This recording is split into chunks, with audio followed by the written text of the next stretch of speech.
Hello, everyone, and welcome to today's webinar, Upgrade Your Grant Budget to Attract Major Foundation Funders.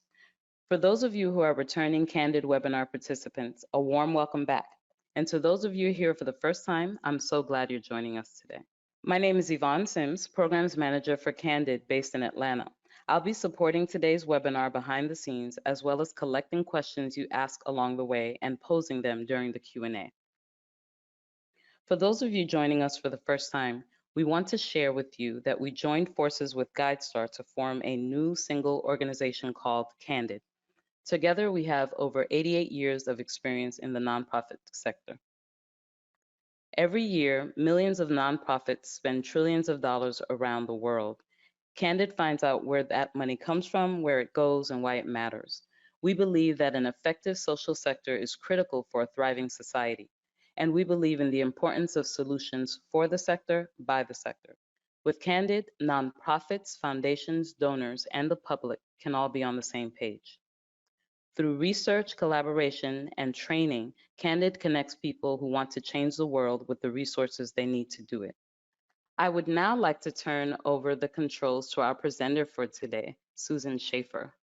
And as I do that, I'll introduce her. Susan Schaefer is a consultant, author, and frequent speaker on fund development. She specializes in large private foundations, having secured and guided clients to secure grants from most of the largest funders. Susan founded Resource Partners LLC in 2001 to help nonprofits bolster their philanthropic income. She has written and contributed to multiple books for the sector, including Nonprofit Board Service for the Genius and the Nonprofit Consulting Playbook. And without further ado, I'll hand everything over to Susan. Great. Thank you so much, Yvonne. You have been terrific to work with. So a big props for Yvonne and all the folks at Candid who are supporting us today and have in this long process of putting together these webinars. And thanks to all of you for joining me. I want to start by just applauding the fact that we've got a really large and diverse audience. So my goal is to make sure that we get to some information that appeals to everyone, and that there'll be something here for all of you. So no matter where you are in your experience, I hope that you will find some new tips to take away related to budgets, because this is a topic that I think vexes all of us in this sector. I'll just say briefly, as Yvonne mentioned, that I have served as a frontline development officer. I was last at the United Negro College Fund, where we secured a $1 billion grant from the Bill and Melinda Gates Foundation. And in my work since as a consultant, what I really have focused on is helping organizations pave that runway to major grants. They're not all at that $1 billion level, mind you, but it gets me to a really important point today, which is that the title of this webinar indeed is about major foundation funders. We're referring to both independent and corporate foundations. And the idea of these major funders, I think, is going to be very relative to each of you, depending on your organization.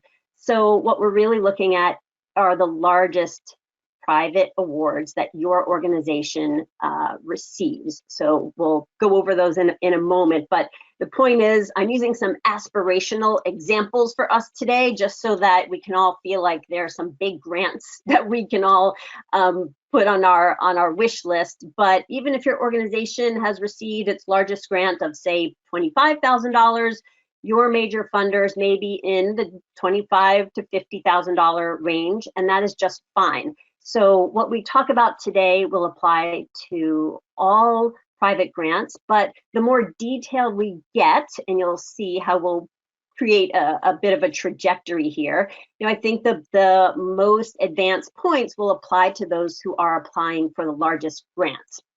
So you'll see here that what we get at will apply to all of you, no matter the size of the grants or the experience that you have. So let's talk for a moment about what we have been seeing with foundations in the last 12 months or so. What are we seeing here? And again, we're talking about private and foundation proposals or grants. I don't know about you, but what I've seen, like everything else on the planet these days, is that things have been a bit unsettled.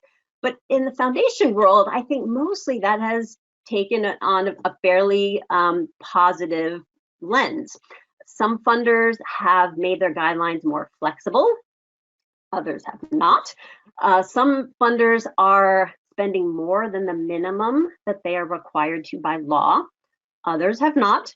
And maybe most exciting is that, at least from what I've seen, it has been raining grant opportunities. Granted, not all organizations have benefited equally. And let's face it, to some degree, we're all a bit captive to the specific mission in which our organization works. But I think that there is another side to the funding disparities that we've seen over the last year. Some of it is related to the mission in which you work. But also, I think that sometimes it also is very dependent on our organization's readiness. And what do I mean by that? The point at which your organization is or isn't prepared when a major foundation opportunity arises. We all know how that works, right? Sometimes all of a sudden there is an opportunity where you've got 2 weeks to apply. Are you ready to do it? So let's go through a little exercise and think about your own organization as we go through this, okay? All right, breaking news. A major foundation in your nonprofit's orbit has released a new set of priorities, and the strategy is focused squarely on the work that you are doing. Has this ever happened to you before? Well, if so, let me see if I can advance this there. If so, then you probably have a feeling that this slide evokes, right? It just could feel like elation when finally especially an aspirational foundation makes an announcement and you think, this is us. This announcement is made for us. I can't wait to get to work on it. And the success of that kind of opportunity often relies on whether or not your organization is prepared for it, right? And to continue our weather analogy, is your organization's garden seeded for this occasion, right? Are you ready to benefit from those rain showers? Do you have this, or, you could be either prepared to submit in that kind of instance, or in this metaphor we're using, you may have the seedlings, the garden tools, the compost, but they're still in the shed when the rain begins, right? As a gardener, I know that's not a great feeling. You feel like you're missing out, or you're behind, or you're running out in the rain to get the work done. So what our goal is today is to encourage you to try to be prepared on this budget side, especially to be ready for those fabulous rain showers when it is raining grant opportunities in your field. Fair enough? It's not easy, is it? The deadlines can often be tight, as we know, and the budgets in particular are an afterthought. I mean, I'll just say that when I work with clients on these major proposals, we try to do a lot in advance. And I will be the first to admit that, having worked as a frontline fundraiser and also as someone who advises them now, it is probably one of the most difficult things to get offices into that habit of thinking of budgets first. But it really is something to consider. So not a life-changing idea, but my work-changing idea for us today is that we think of this grants-related mantra: start early and stand out. So you'll hear those two pieces today. We're going to focus more on how to make your budget stand out, but please know that throughout we'll have this thread of starting early. The earlier you can begin on these pieces, the more well-positioned you will be, especially as you apply for these larger foundations. And let's face it, the competition becomes more intense. Okay, Now, the question you might be asking is, can you really stand out with a grant budget? I mean, for goodness sake, it's a set of numbers, often in a spreadsheet, not that exciting. And so what is important to know is that good budgets do matter in many ways. We'll talk about 3 of them today. And if these blossoms represent your grant success, then what you want to do is plant those seeds early and attempt to stand out. So with that, let's just confirm the types of funders we're talking about today. Again, independent and private, independent and corporate foundations. And these might be your largest existing grant makers. They might be aspirational funders that you have not yet secured grants from. And they may be those that you consider transformational. So in other words, if you get a grant from a particular funder, they're so much larger or have so much more capacity than what you've been used to that they could really be a game changer for your organization. Okay, it's worth noting that today, this is maybe I'll call it an intermediate level presentation. So we're not going to spend a lot of time going over the detailed terms and definitions of what it is to have a budget. So if you don't yet know many of these terms, I know that Yvonne and her colleagues are going to send out some resources. Candid has some terrific resources on its website, but these will be some specific to the kind of terminology and basics that will get you started along the budget trajectory. So that said, now when we're talking about some of these largest funders, I know that for some people who haven't worked with them much, there can be an eeriness about the whole process, right?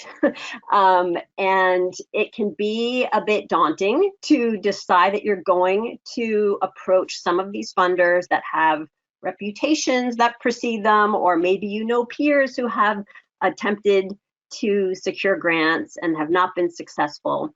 But it's important to say that a lot of these funders get a bad rap.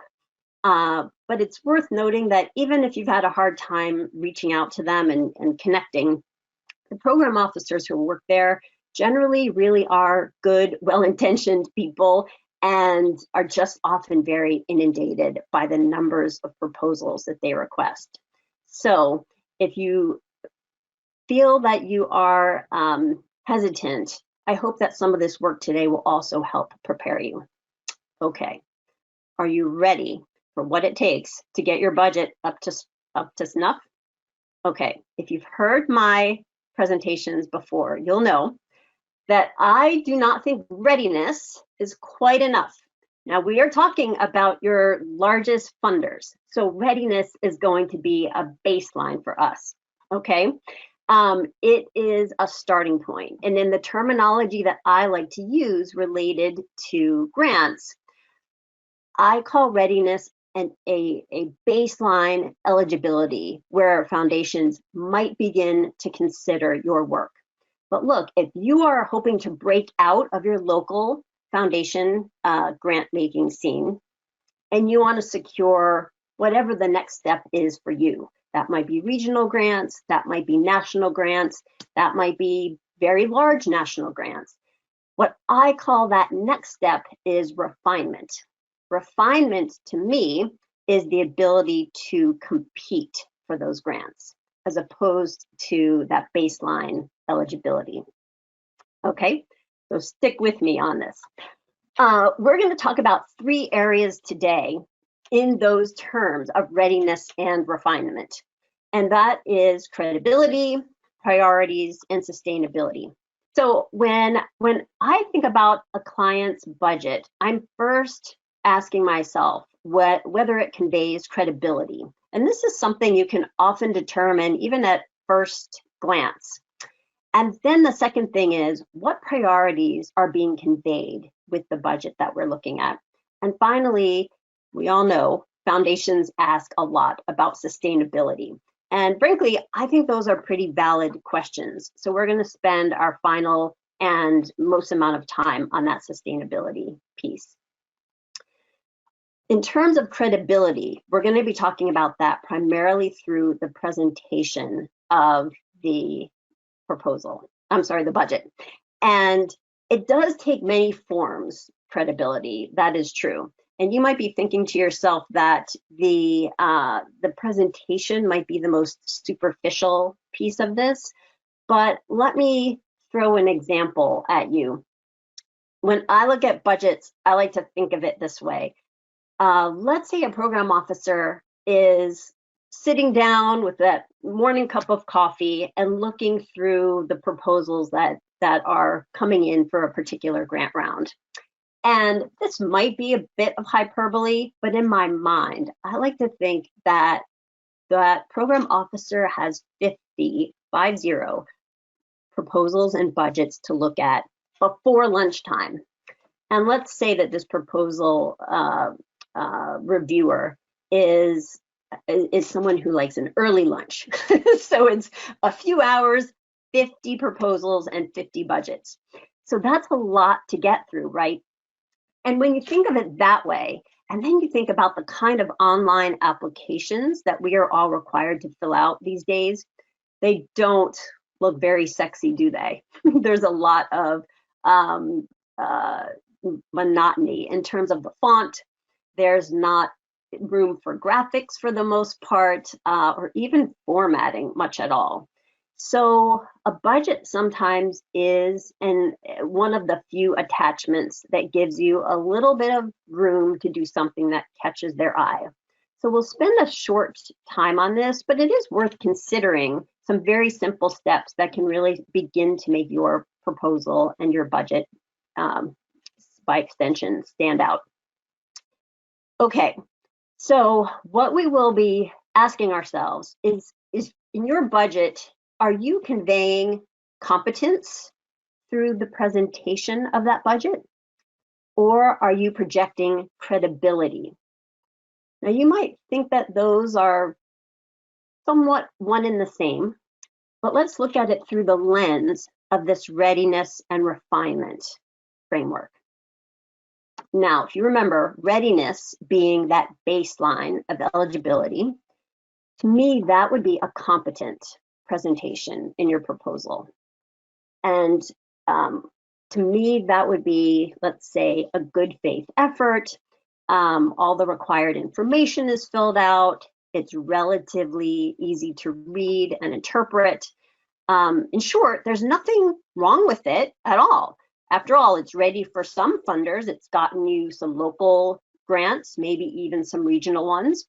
But what I tell my clients is that this is fine. It's obviously going to serve its purpose at those funders. But if you want to move up to the next level, then you'll move to the idea of refinement. And to me, if you really want to be competitive at the next level, then you want a credible presentation.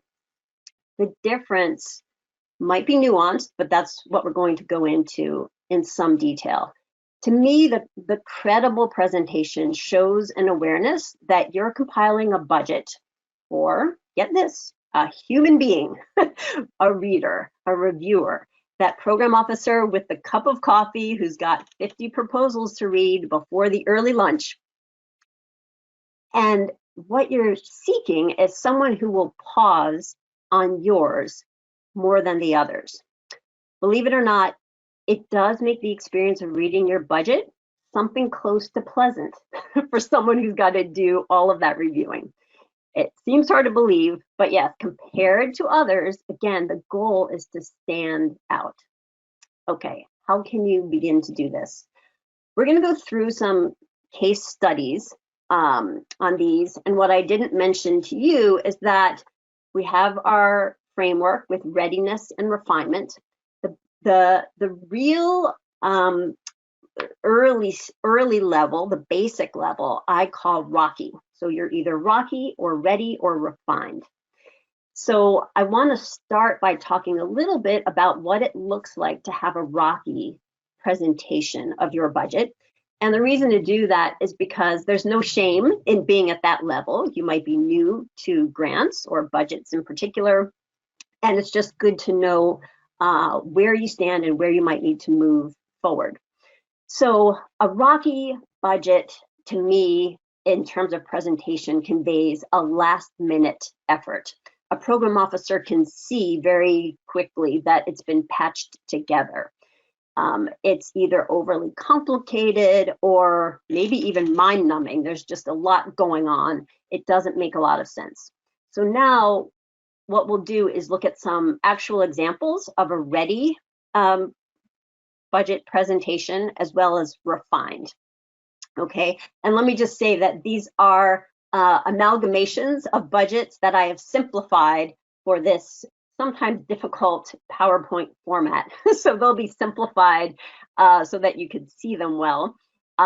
Maybe they're not quite as complex as you might think, but they will contain everything you need to adapt this to your own organization. Okay, remember, we're talking about presentation at this point. So this is a ready presentation. It's competent, right? Simple, which can be a good thing, and you're making it user-friendly. In terms of formatting, we're gonna look at some variations on formats throughout our time together today. But the idea is that you'll want to format things dependent on the information you're trying to convey. So you'll see this presentation evolve as we go based on that mentality, that you'll vary the presentation dependent on what information you're trying to most emphasize. Okay, and this, what's nice about this, the line items are generally well labeled, they're clear, it includes a total project amount. And let's admit, in this case, it's unclear whether the total line item, that bottom line item, equals the full project amount or the request amount. So it's not quite as clear as it could be. And you might be thinking to yourself, well, I have the ask amount in my application, so this might be the total budget amount, and I don't need to reiterate what's in the proposal. I'm going to argue for something otherwise as we look at our refined budget. Now, this catches your eye a little more, doesn't it? Now, this is what we're calling credible, right? This takes things up a notch for a couple reasons. The obvious one, it's got some branding. We're using this organization's color scheme, its logo, maybe even its branding. Some organizations use their font so that everything appears as it might, let's say, on your website or other places where a funder might look. It also has a really nice header that synopsizes all of the most important information. And you'll see that it's got the organization's name, program name, the request amount, which is also repeated at the bottom, because to me, some of these key data points, you just can't repeat enough. If this gets separated, if a program officer turns back to it quickly, they know exactly what they're looking at. A quick note to say that in very complex budgets, something that looks like this might be considered a budget summary, in which case something very simple like this might be followed by a more complex budget format. And we'll look at some of those momentarily. Okay, so let's think quickly about what a budget refinement might look like. Again, you include the most relevant data points in that header, as we just saw. You're going to use a user-friendly format.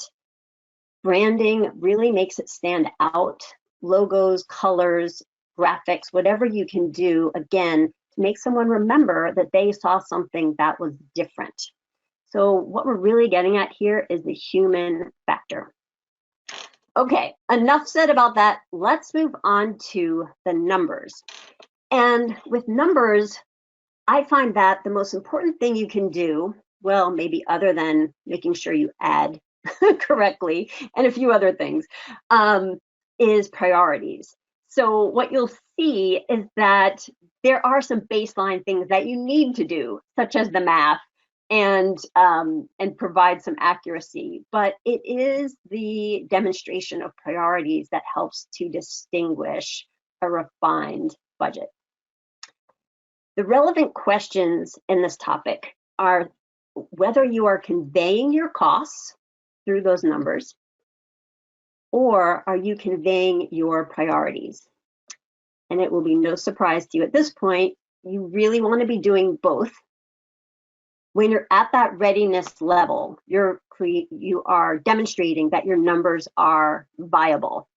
And that's, I think an easy concept, right? We'll go through some examples of that, but not too surprising. When you're at the refinement level, the numbers you are providing are giving the program officer a clear example of your priorities. So let's focus again on what this looks like.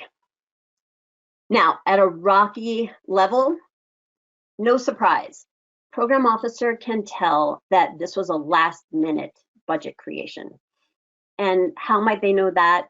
There might be some very rough estimates of some of the line items, and those a program officer would assume are based on guesses. So what does it get you to begin this process early is that you can do as many real estimates as possible, calling around to some vendors when you think you'll have to outsource, asking colleagues for some real expenses, or studying some previous history of spending within your organization. It's not easy to do last minute, and sure, we're all sometimes in a situation where those things must be done quickly, but do as much as you can ahead of time when you know your organization's priorities. Okay, another indicator of a rocky budget in terms of numbers is, of course, realism. Sometimes your estimates might be obviously over or under estimates of costs, and a program officer really does not want to see that because it, again, insinuates that an organization has not done adequate planning. Clearly, when the math is off, not a great sign. And, as we move forward, all of these topics come down again to our two main kind of big ideas: start early and attempt to stand out. How can you do that? All right, let's take a look at some budgets at the ready and refined levels. Now, this is the budget we looked at a moment ago. This is at that readiness level. And you'll see the major expenses are all included.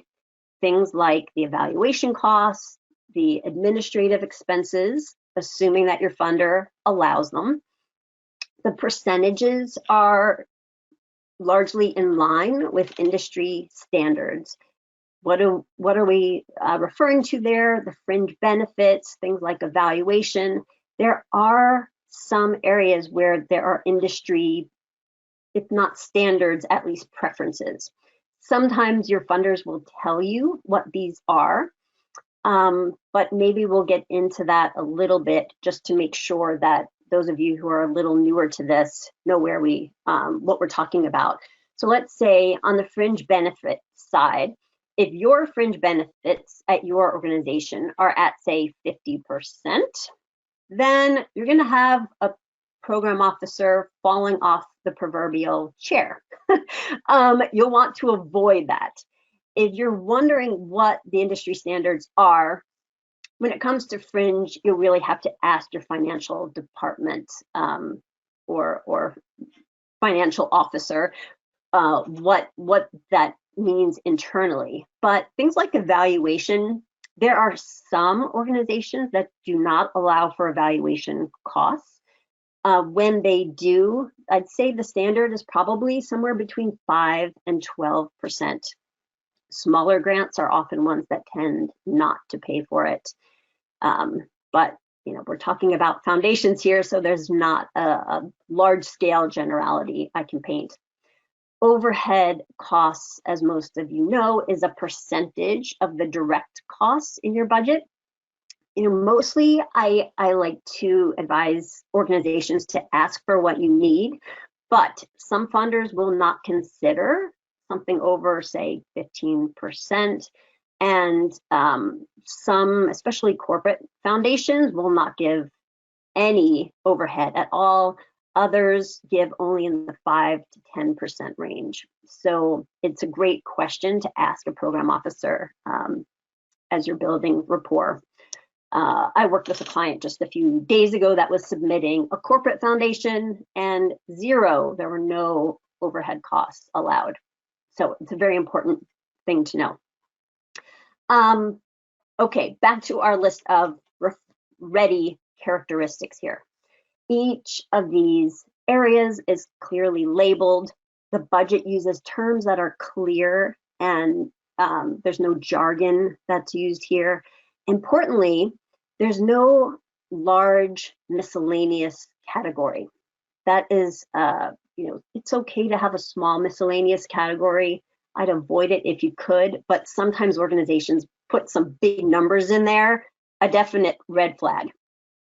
So here's some detail that as you start advancing, you want to start building in. This again won't be too surprising to many of you, but it's important to put some detail into the budget that is related to the numbers and defines them a bit more. Again, even if some of this information reiterates some of the narrative in your written proposal, that is fine, especially if you find that it's important information. Look at the detail under the personnel line, for instance. You simply can't leave a line item that large without some explanation. So the larger the line item, the more you need to make sure you're defining what is in it. If you're using outside contractors and you have already selected some of them, it's terrific to be able to list them. Why is that? It shows, again, a sense of planning and definitiveness in terms of the price. Often it just shows that you have done your homework and made things clearer and made the program officer more confident in investing in your program. The reality these days is that online proposals, I don't need to tell many of you, can be very limiting in terms of space. The less that your narrative provides space for you to explain your various line items, the more important it becomes for you to include detail here. Let's take, for example, the evaluation piece. Normally, we might not go into such detail as to say that we're conducting a longitudinal evaluation. But we're doing it here, let's say, for a few reasons. Number one, it could be to justify the cost. Number two, it could be to get at an important point that there was not room for in the proposal.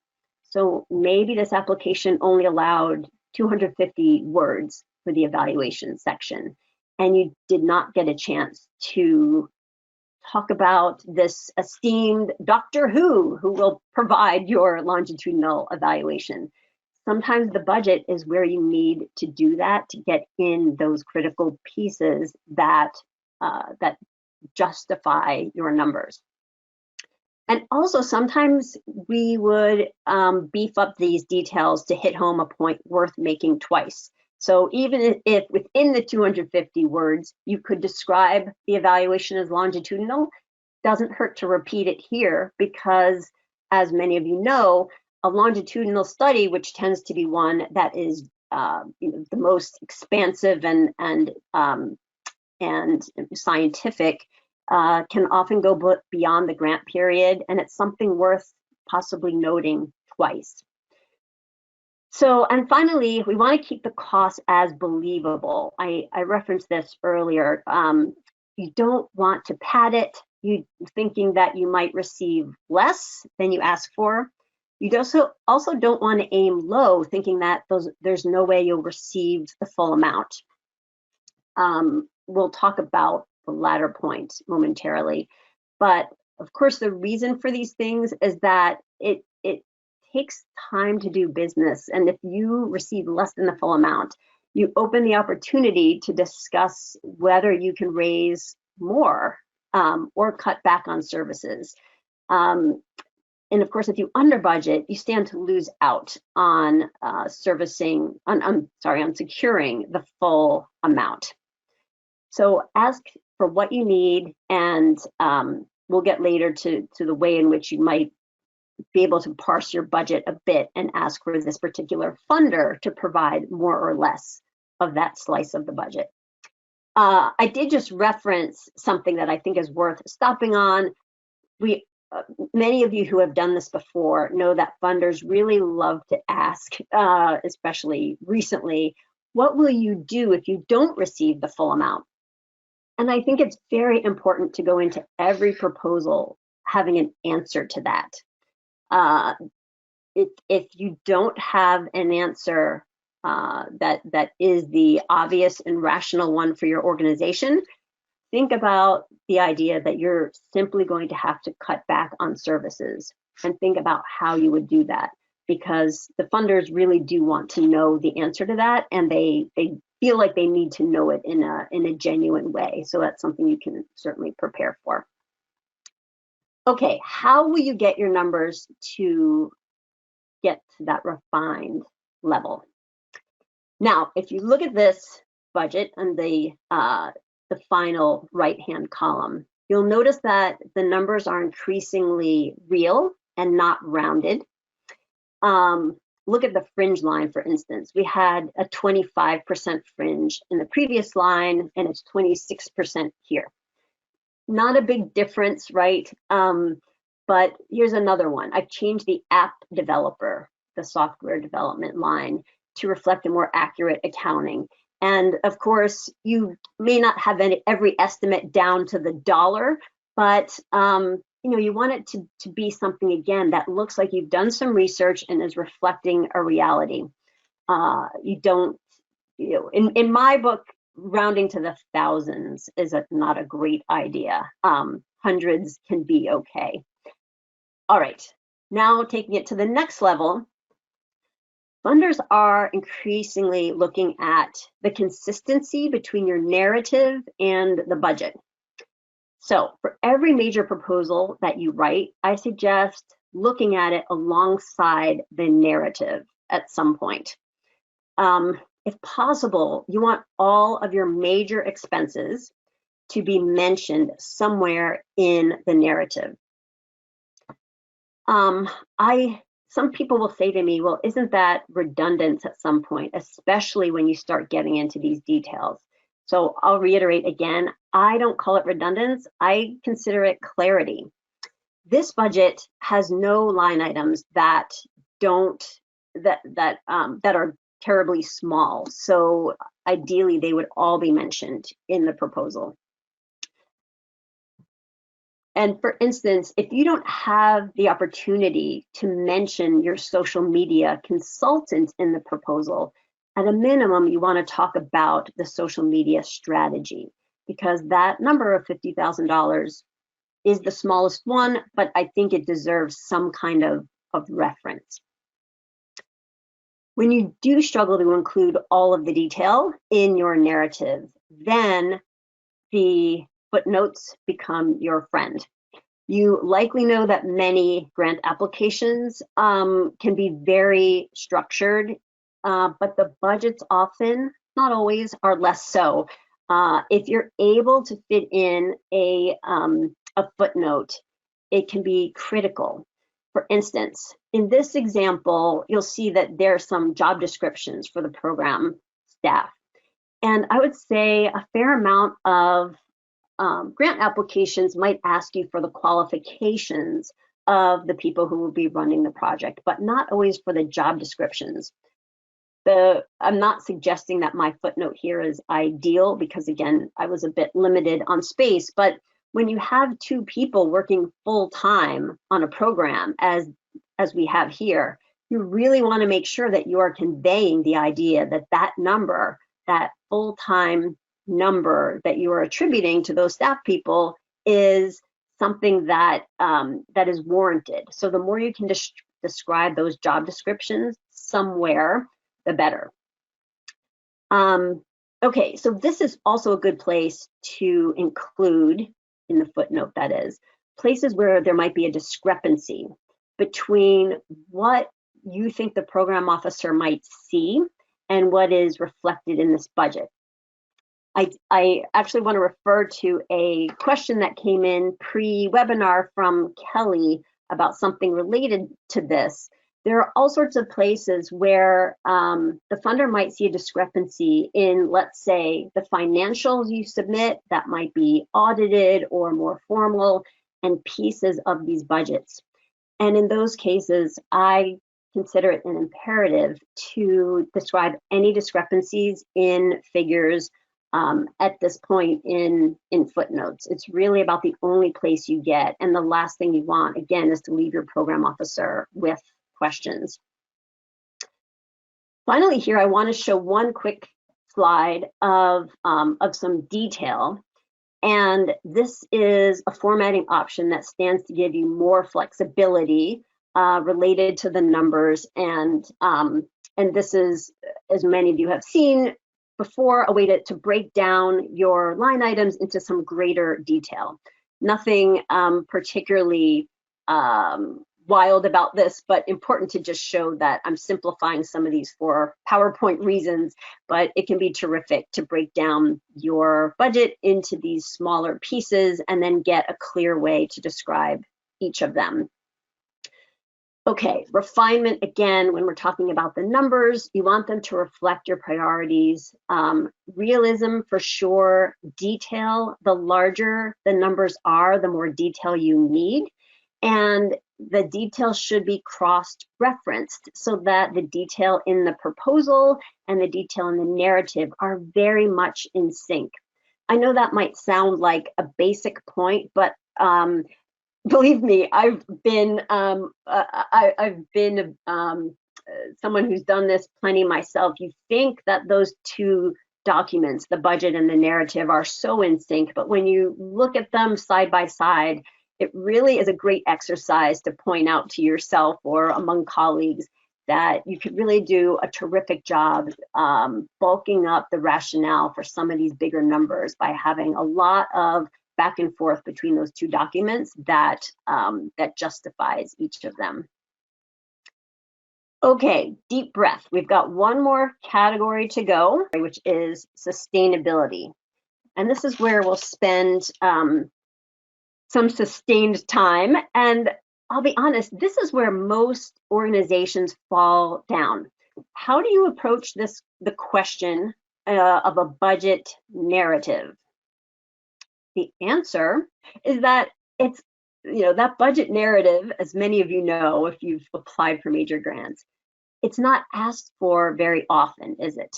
And that would solve a lot of problems that we're talking about today. If you just had a place to explain yourself in great detail, right? So in the absence of a distinct budget narrative, when I think of funding proposals, I like to think of them in two parts. Well, let me say this. As nonprofit staffers, we think of them in these two parts. We think of the narrative and the budget.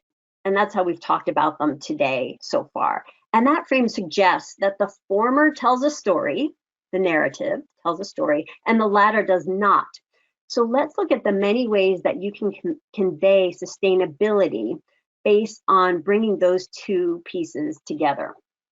Now, the questions that I asked myself about sustainability in budgets is whether the budget accurately depicts your program, and does it tell a holistic story about your program?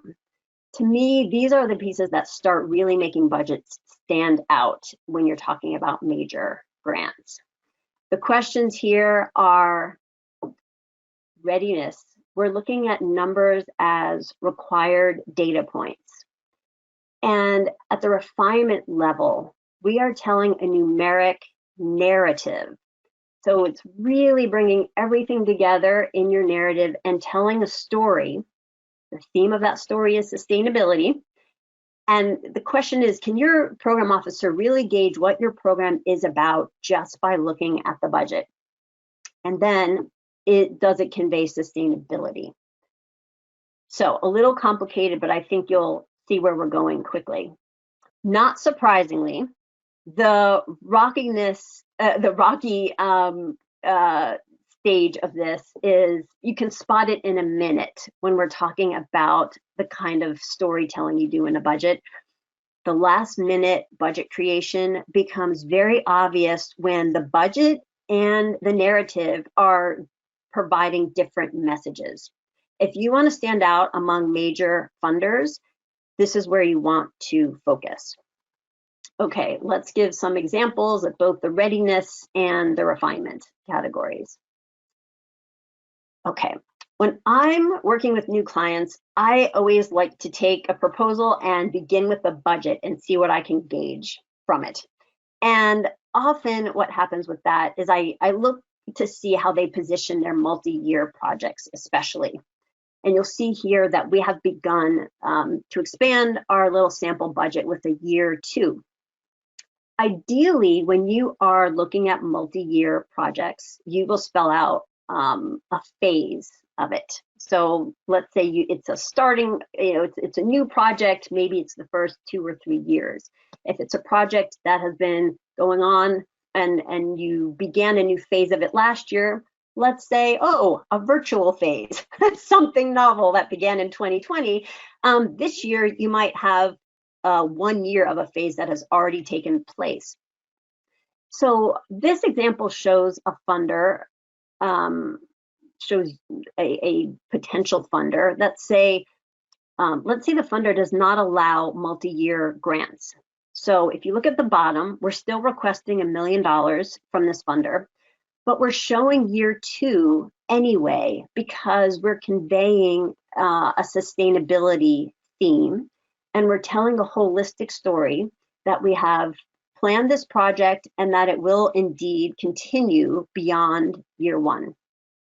You'll see a couple of indications of how this is evolving as well in bold. For instance, in the first line in the detail column, there is a 3% salary increase, and that is reflected in year 2. The social media consultant goes to 0. The grants to the field offices are continued at an annual pace, which I think tells a story of priority, right? So it goes without saying that in this example, the funder definitely does not allow for multi-year gifts. Otherwise, we'd probably be asking for something in year 2. So let's look at a slightly different version of this. And I think this is a really important model that people don't use enough.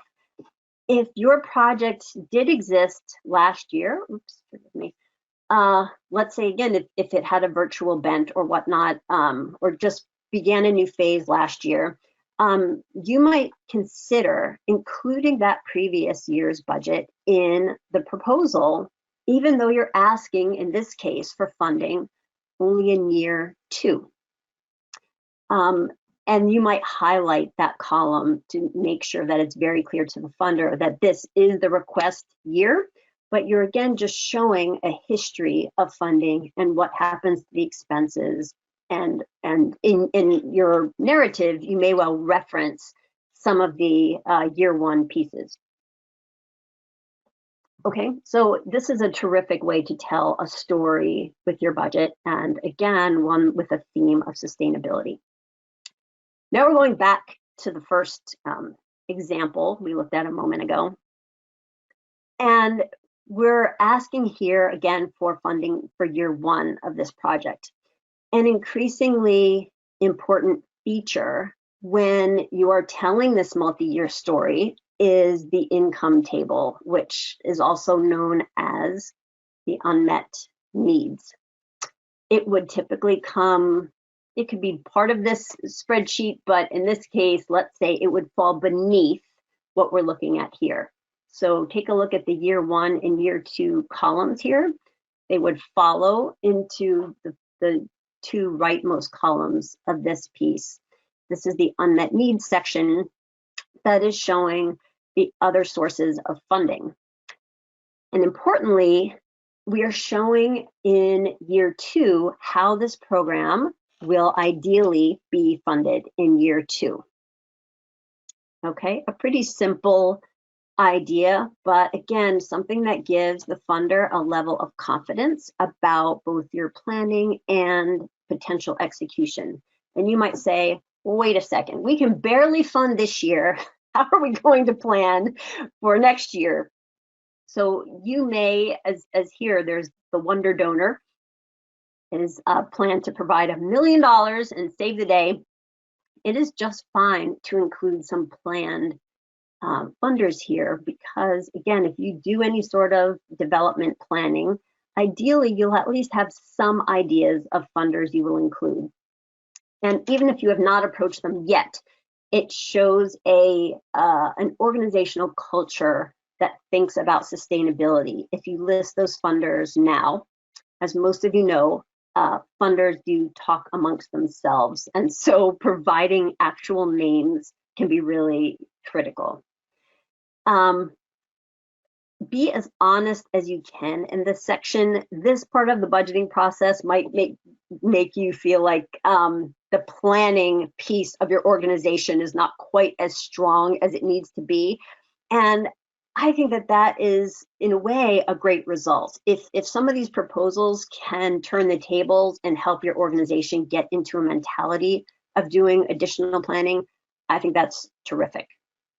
You know, the final thing I'll add on this is just to remind you that you want to touch on as much of this as possible in the narrative, assuming it fits, because to be able to say that you've got this Wonder Donor in place that, you know, funds your priorities, or you've got some loyal donors that are flexible in their giving and will you think will be open to this project. You don't have to commit yourself to anything, but just to show that you've got some planning in place is terrific. So for those of you who have hung on this long and thought to yourself, I signed up for this webinar because I thought it would be good for me, you know, in the sense of some good medicine, but I'm really not a numbers person. This is the part for you, because the refined lens for this sustainability and storytelling part of a budget often has less to do with the numbers, and it has with it instead this idea of bringing together that narrative and the numbers, the stories and the spreadsheets. So let's look at what those pieces can be. I think a refined budget does tell a numeric narrative, and it is reiterating, as we've said, the proposal narrative. So how can we begin to tell those stories? Think quickly again about that program officer we discussed early on, the one who's looking at 50 proposals before lunch, or worse, 50 proposals after lunch when they're in that kind of fatigued phase that some of you might be in now. Your program officer, let's say, begins the narrative and then gets a phone call, and then after the phone call looks at the budget. In that 20 minutes that has lapsed, maybe she has forgotten some of those details from the narrative. So the question is, can she gain back a full understanding of your narrative given what is in the budget? That's what I like to think about when looking at this storytelling theme related to budgets. Okay, so think about the budget we've been looking at recently. Could an external player on your staff understand what your budget is really getting at without having looked at the narrative? I think it's a really important exercise internally. So if we're looking at this budget, for instance, I like to first go to the largest line. Again, what priorities does it convey? I'd say that the largest priority are obviously those grants to the field offices. And so it's important to be able to say to yourself, what could those be? I would guess capacity building grants, maybe for an internal organization that's a federated model or an umbrella organization, or maybe like a boys and girls club, for instance, or maybe it's a program as opposed to capacity building that a group like the Boys and Girls Club might be implementing within its network. And, and you can go on from there and look at all of these pieces and ask yourself, what are we saying with these different line items? What story does it tell? Where do we need to include some additional detail? Okay, so it's a great exercise, again, to give your budget to someone and see what they can gather from it. You'll see in the bold text here where I've made some of these line items a little more specific to try to tell that story in a bit of a more detailed way. And these are likely pieces that existed in the proposal, but we're telling a stronger story by including them here and making this somewhat of a standalone. Again, that numeric narrative. So here's more of the process that you might consider for your reader. That sample budget we've been looking at does have very few line items. So again, you want to find a way to reference each one in your application so that you're putting together a full story for that reviewer. One example is that with a recent client, we developed a draft budget. And when this client met with the funder, they had just that budget in front of them as the notes.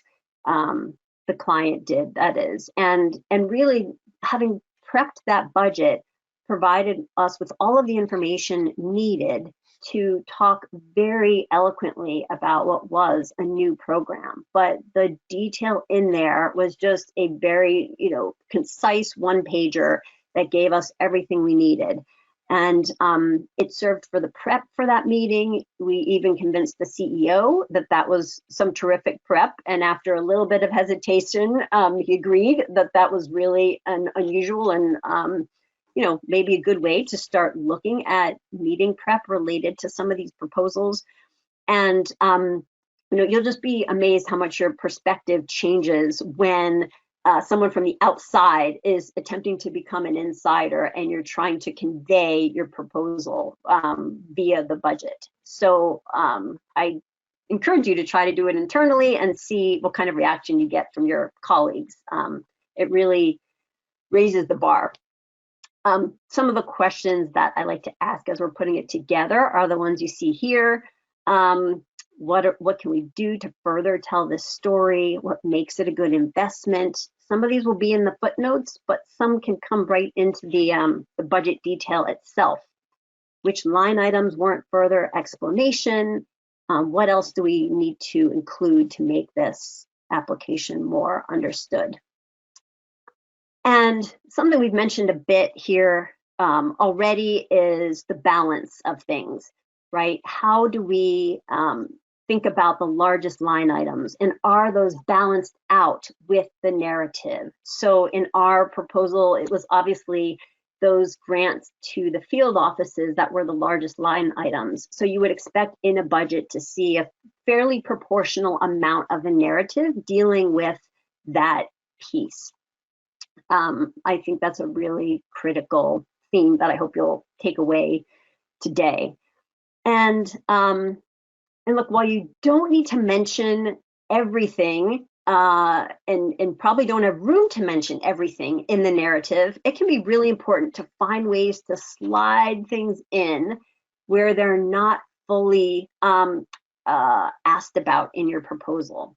So in this example, I'm just showing you some ways where we talked earlier about the fact that staff positions are not often asked about in much detail.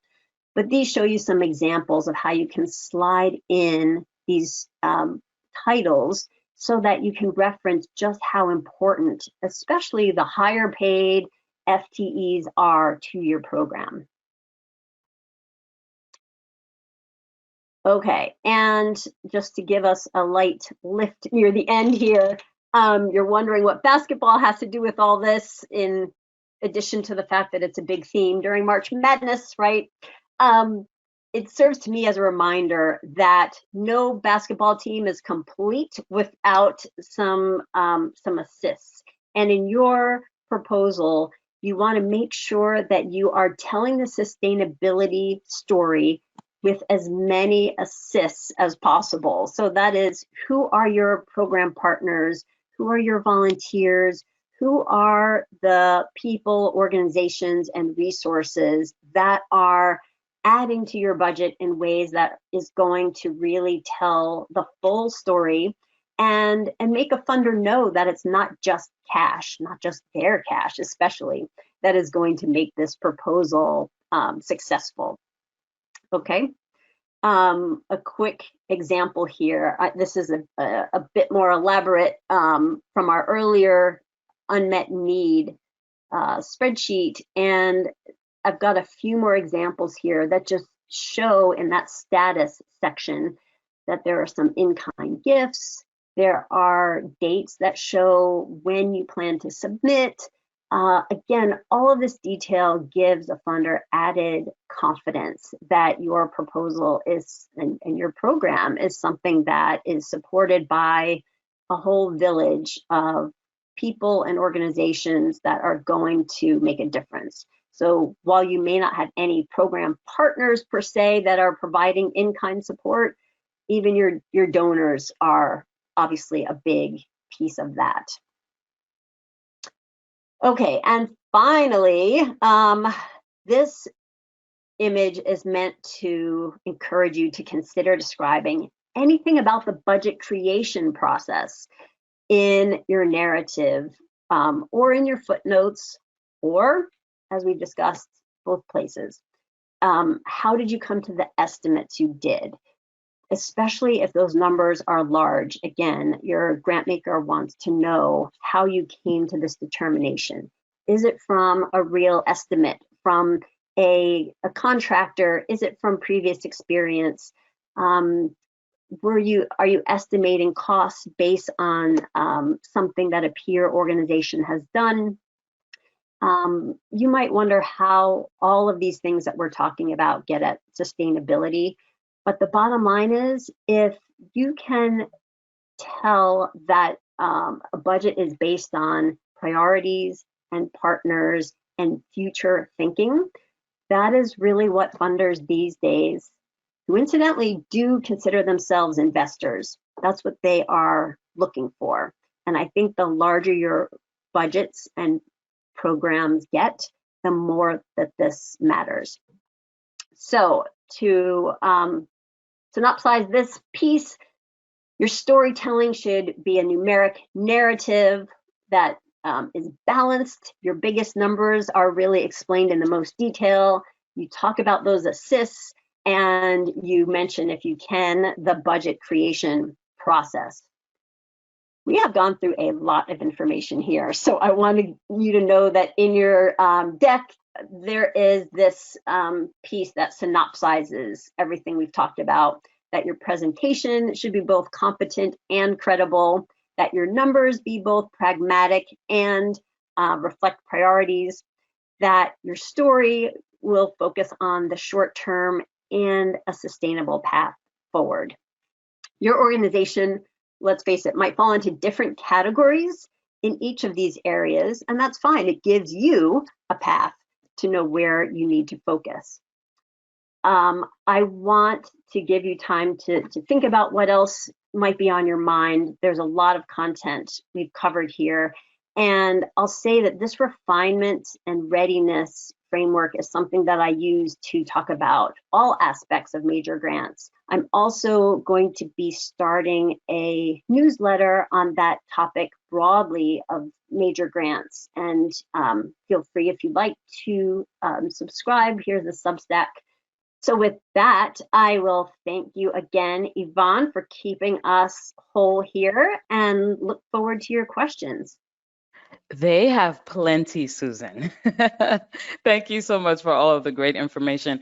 I'm going to start with kind of a basic one to make sure we're all on the same page. Dana said, these case studies are wonderful, but it seems as though they may reflect project-based proposals. I wonder if you have any suggestions for conveying priorities in an operational budget of the entire organization.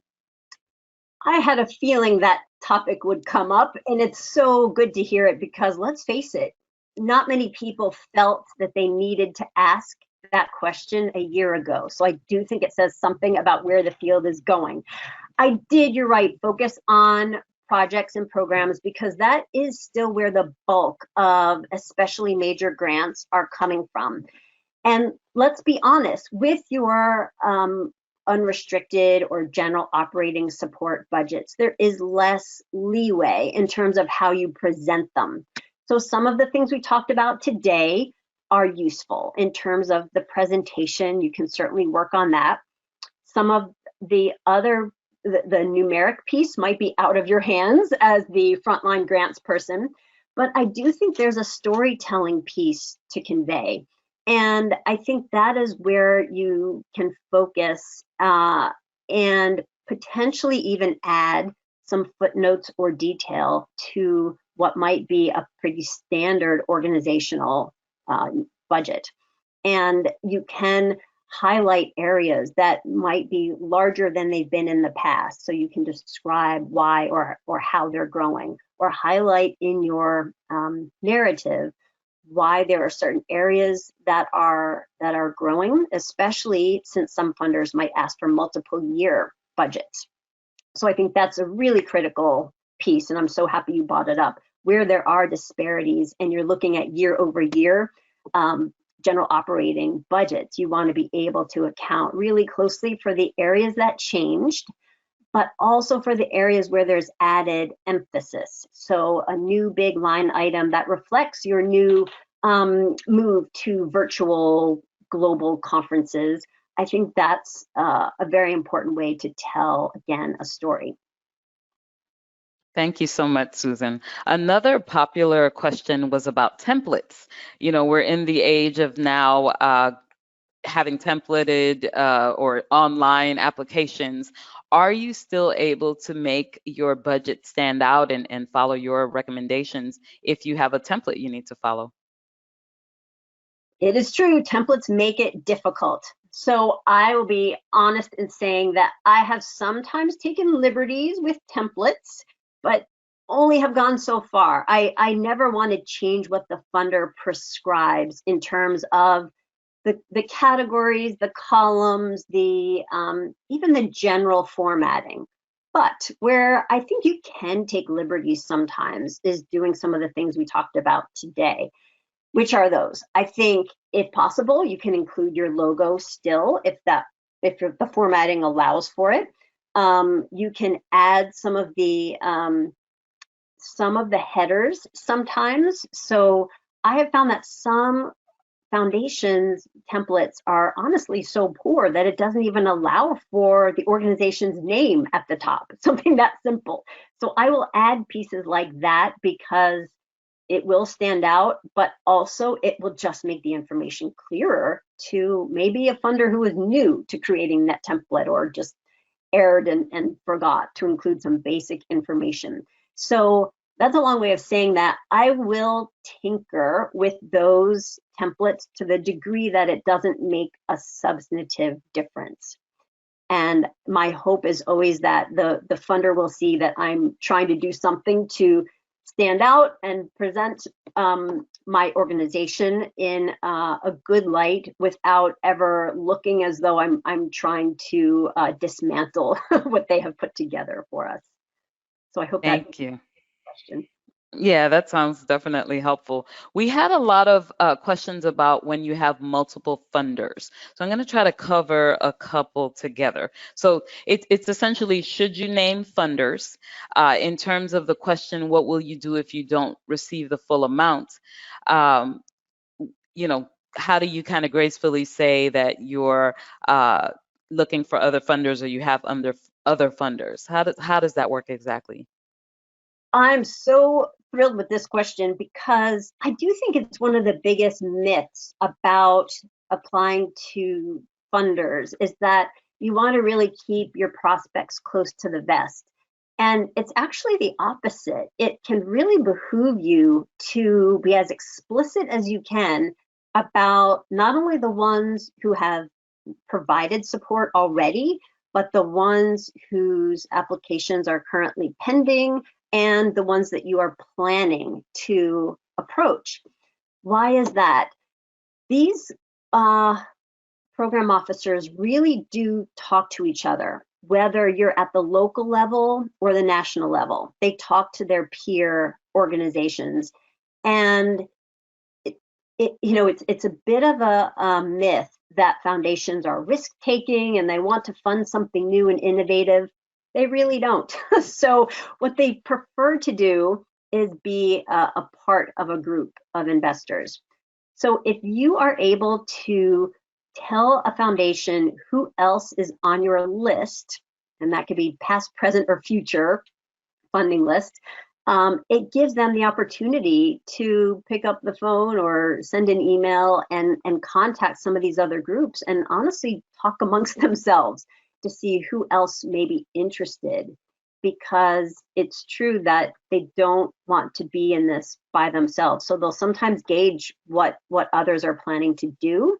And it's why sometimes it can be terrific to show who has already funded a program, because it allows a program officer coming into the scene midway through to say, my friend at XYZ Foundation I see has funded this. Let me give him or her a call and see what the what's the lowdown on this nonprofit and the program, how's it going, and should I be a part of this? So I'd say be as open and forthcoming as possible. That's great to hear, because there were questions that said, even the little guy, even those small local funders, should we be listing those? So it's great that you answered that. You kind of covered all of that. So Angela wants to know, what's your opinion about including in-kind contributions? And I'll kind of roll that into another question we got. So Angela's specifically saying in-kind contributions of staff, so working people who work for free, but there's also questions about just in general, how do you list the in-kind support you might get? Yes, absolutely, is the answer to that. I think it goes with we were talking about who's assisting, right? The basketball slide and the assists are important. And many times the assist is your own organization, isn't it? So it is important to include in kind. I'll be honest, I didn't include it because I started having too many columns for the amount of space we had, but I think you can do it in a number of ways. I gave one example where the in-kind support was listed under that unmet needs spreadsheet, the one that comes below the expenses column. You can also include it as an additional column with your expenses and have an in-kind column just for your organization if there are multiple expenses that you'll be paying for in-house. But again, absolutely, it's important to show that your organization is taking part in this program, because it does tell, again, a story of sustainability, that this foundation is not the only one paying for a program. And it also speaks to the idea that your nonprofit believes enough in a project that it is planning to contribute in one or more ways to the bottom line. Awesome. And part of the question, and Beth is asking a similar question, is the value of someone's time. And I know we talk about the volunteer rate. So Beth want to know, what are your thoughts on including the value of volunteers in your budget? Yes, again, I think it's a great idea. And you were getting at some level of complexity here, right? In kind items and staffing and volunteers, they're all important to paint this bigger picture. And some of you might say to yourself, it becomes really taxing at some point to be calculating all of this for every new proposal. And that's why, again, I think it can be so important to start early and create some templates where you do have all of these line items spelled out, so that number one, you don't forget them, and number two, you are reminding yourself that the value of them is very important to secure, and making sure that your organization is keeping good records of this volunteer time or other in-kind pieces, because again, foundations are increasingly wary of being a large part of your funding pie. So the more you show them that you've got these built-in pieces that are going to keep sustaining the program, the better. And volunteers in some organizations, let's admit, are a huge part of that. Okay, thank you so much. Daron says, my organization has raised funds for special programming above and beyond our regular operating budget. If I am submitting a proposal to a foundation for general support, but I'm asking about the above and beyond activities in the proposal narrative, I assume that I should also include these additional expenses and accompanying revenue sources in my budget. So Daron is looking for best practices in this case. Yes, I think if I understand the question correctly, I agree with your take that it's great to include all of it. And I think that that is, in a way, our big takeaway today, right? Is that you want to include as much detail as possible, but also make sure that it happens in a format where it's clear to the funder. So as a matter of fact, just before this webinar began, I was working with a client on this very kind of idea, not exactly parallel to Ron's question, but the idea was we're going a little bit above and beyond what is in the budget, and how do we account for that so that the funder isn't confused? And you won't be surprised to hear me say that we reiterated in both a budget footnote and a narrative statement that there were some above and beyond kind of pieces, as you're calling it. And the idea there was to make it as clear as possible that this is something that might be a bit of a surprise given the format of the rest of this piece, but here's the justification, and this is the advantage to the program. So I think those are the two big questions you want to keep asking yourself. Have I clearly explained the idea behind this particular expense and the impact that it will have on the project? Why is it an expense that we feel is necessary? Okay, thank you. So while you ponder this next question, I'll let our audience know what's coming up next for Candid. But the question is really about fiscal sponsorship. So we want to know, what are the considerations, what are the differences? And Camille specifically said, we are a fiscally sponsored program that is umbrellaed under a large org, and they are solely reliant on one major funder. How can we make the argument of sustainability to new funders when trying to start a new project? So as you consider that, I'll just let our audience know that if you'd like to experience one of our virtual workshops, we have a great one coming up. We'll have Lori Villarosa from Philanthropic Initiative for Racial Equity helping us with a conversation around grant making towards racial justice. That'll be on March 30th, and it's one of our $10 topics. We also have we'll be hosting a webinar next week on the 31st, in which you'll find out how to involve your management team in your fundraising and impact measurement efforts. So you're all working together for long-term sustainability and successful fundraising. So that's next week. But back to you, Susan. So fiscal sponsorships, what do we need to think about? Right. Well, actually, what I liked about this question is that I'm not sure it applies alone to fiscal sponsorships, because we're really getting at income diversity, which, let's face it, applies to everybody. And I'd say that whether you're fiscally sponsored or not, it is important, as the questioner referenced, to show some diversity and funding streams. And of course, we all have to start somewhere. So you might be a startup organization and feel like you don't have a lot of diversity yet, or you might be an organization that maybe has relied on a lot of government support and feels like you're now diversifying into the private grant space. No matter what the situation is there, one of the best things you could do as you're going to these newer funders, when you're in the early stages of that diversity, is number one, explain to them that you're on a quest to diversify, and let them know you recognize the idea, and rather than letting them sit in their seats and pick it out for themselves. And then give them a plan. So ideally, if you're applying to a foundation, knowing that there's not a lot of diversity so far in your income, then you probably don't want to go to too many funders until you can express a plan to diversify that funding stream. And when you get to that point, you will possibly have an opportunity in your narrative to talk about it. And if not, then hopefully your budget will convey it in the way we did today, where you can show an unmet need and show a series of steps that you will take in terms of other donors or funders that will help you diversify that funding. Thank you so much.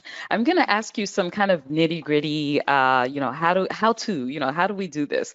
A couple of people wanted to know, are we listing expenses in the order of priority? So are your line items, are they in order of priority? Yeah, that's a good question. I should have mentioned that with the examples we gave today.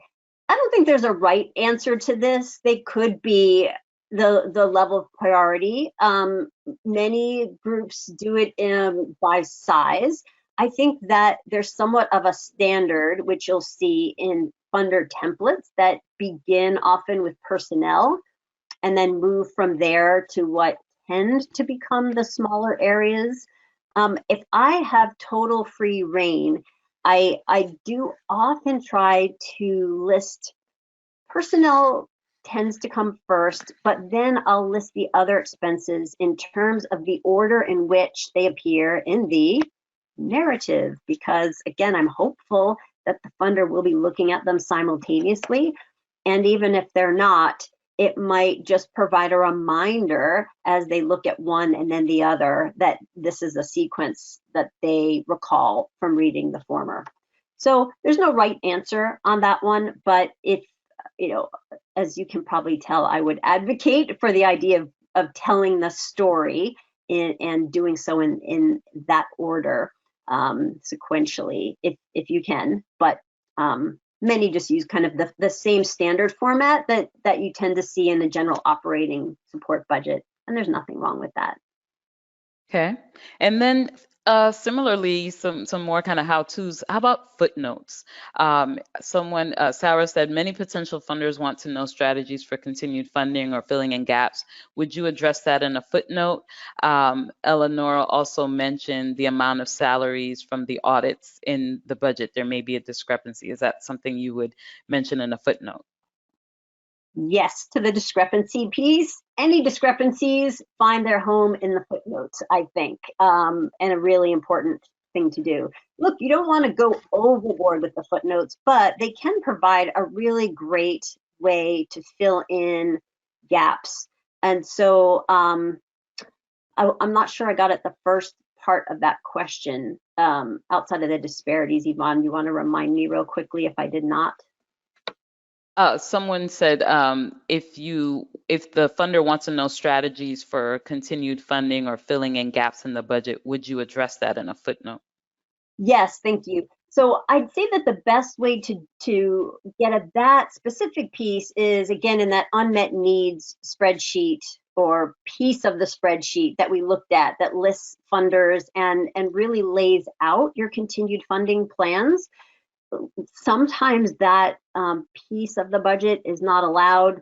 Kind of rare that that's not allowed, but if there's more that you want to say, if your organization is embarking on a real formal type of sustainability plan, or maybe it's for the first time doing formal development planning, I think all of that is great for a footnote. So in short, if you need or want to go beyond the kind of examples we talked about today, beyond those very detailed examples of the funders that are past, current, or future that may be giving to this particular program, then absolutely a footnote is a good idea. All right, thank you so much. Kathy wants to know, do you find that foundation budgets differ from corporate budget formats?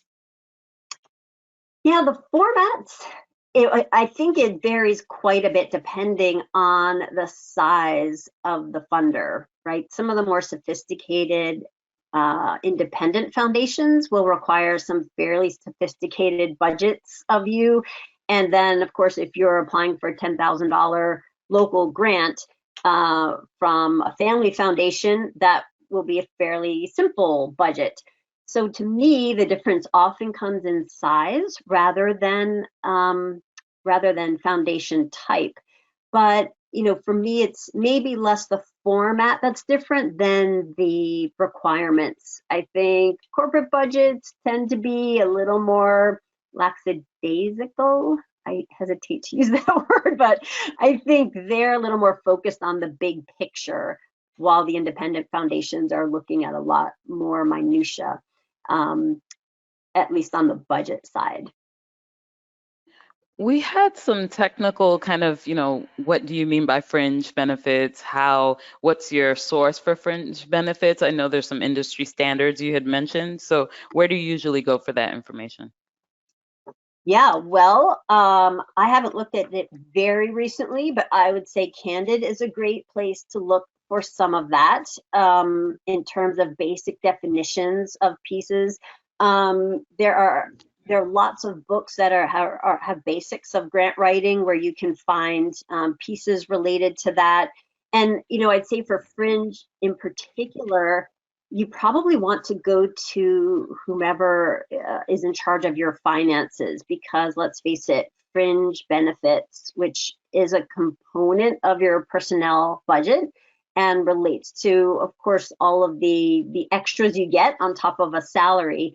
It differs by organization. So it's a great thing, if you don't know the answer to that question, to go sit in with your finance person and ask some of those detailed questions so that you know exactly what the components of your budget will become. And that's actually kind of leads to our last question. Philippa said, who should lead the budget creation and who should be involved in providing input? Should it mirror the team who worked on the narrative? Yes. Oh, it's another one of those questions, unfortunately, that I will answer saying it depends. But I think the default often becomes the person who writes the proposal. It's true. But especially with larger budgets, I think it's really critical to get the program lead involved, because that's the person in the end who's responsible for spending the money and spending it in the way that it's organized. So I'd say with many of the people that I've done work with, the grant writer is responsible for it in a technical way, but the program lead, meaning the person responsible for administering the grant if it's secured, has a very big role. So I think what you're getting to is that there does have to be a lot of buy-in, and we've got to make sure that the people who will be responsible for execution are very intricately involved. And we also need to say that finance people as well need to at least have a look-see at it before we submit it, because they have an important role to play as well. So broadly speaking, I'd say it's a partnership between the grants lead and the program lead. Thank you so much, Susan. This has been really great. I just want to thank you and thank everyone for taking time out of their day to join us.